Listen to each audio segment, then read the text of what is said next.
Então, retornando, pessoal, existe uma outra classificação com relação ao tipo de pomar, certo? Então, nós temos os pomares domésticos ou caseiros, que geralmente eles são negligenciados pelos técnicos, né?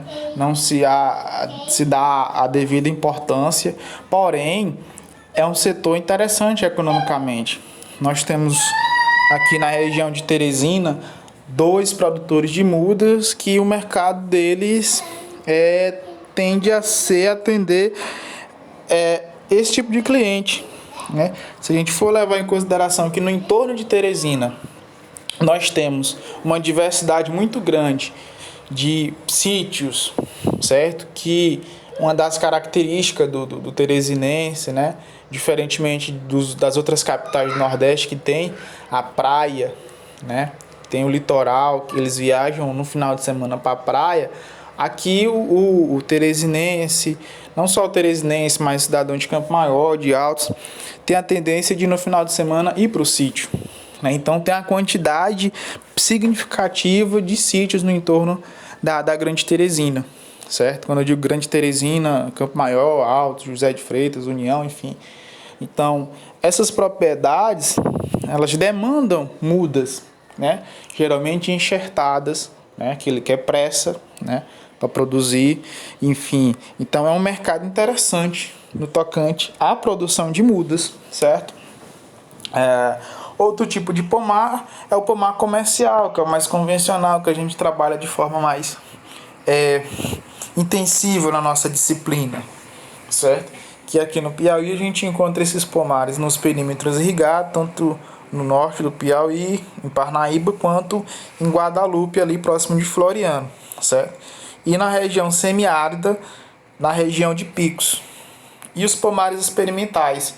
Então, essas culturas que eu acabei falando para vocês no vídeo anterior, que elas estão em processo de domesticação, que está se trabalhando as técnicas de produção, para isso se precisa fazer experimentos. Então, existem pomares experimentais de cajá, de bacuri, de outras frutíferas que a gente já produz, mas que tem algum problema, tem alguns questionamentos com relação ao espaçamento adequado, ao manejo nutricional, à indução floral. Então, para se ter essas respostas, então é necessário realizar experimentos. Então, aqui em Teresina, na Embrapa, se tem pomares experimentais. Na Embrapa de Petrolina se tem pomares experimentais, principalmente com frutas tropicais. Então, há diversidade de frutas temperadas também.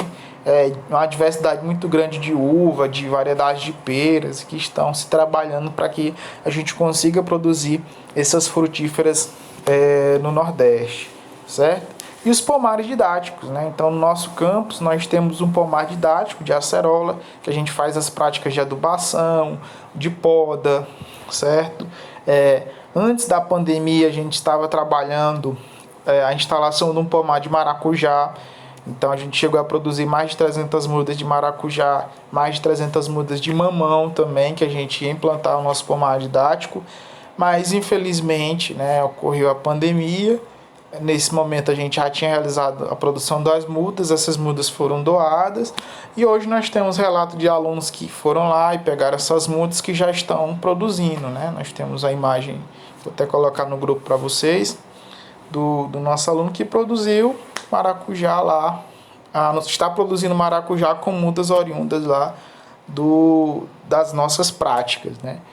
Que essa era uma das primeiras práticas que a gente iria realizar, que seria a produção de mudas e a prática da propagação por estaca, né?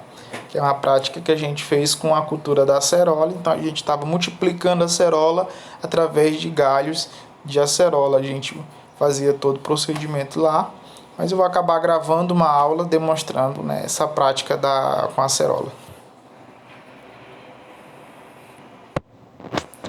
Então, a fruticultura, como qualquer atividade agropecuária, ainda tem seus gargalos, né? Seus problemas a serem enfrentados. E na fruticultura, um desses problemas, né, é a produção de muda de qualidade. Então, não basta